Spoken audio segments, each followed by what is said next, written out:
महाकालेश्वराय नमः नीलकण्ठेश्वराय नमः रावणकृत श्रीशिवताण्डव स्तोत्रद्वारा अर्चनम्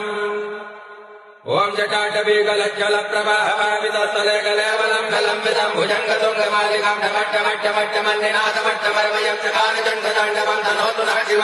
जटाकटाहसम्भ्रमाभ्रमञ्जनं परिर्धरे विलोलबीजवल्लरी विराजमानमूर्धने धगद्धगद्धगज्ज्वल लाटपट्टपावके किशोरचन्द्रशेखरे रतिप्रदक्षिणम् विलासबन्धुबन्धुनत्पुरद्दिगन्तु सन्तुले प्रमोदमानमानसे कृपाकटाक्षधोरणे निरुक्तदुर्धरापदि क्वचिद्दिगम्बरे मनो विनोदमेतु वस्तुने जटा भुजङ्ग गोचरीयमेदुरे मनोविनोदमद्भुतं विहतभूतभर्तरे सहस्रलोचन प्रभेतभेटले कटेकरा प्रभूतधूलिधोरणे विधोतराङ्गभूषभुजङ्गराजमालयानि वज्रजाटजूट महाकालेश्वराय नमः नीलकण्ठेश्वराय नमः रावणकृत श्रीशिवताण्डव स्तोत्रद्वारा अर्चनम्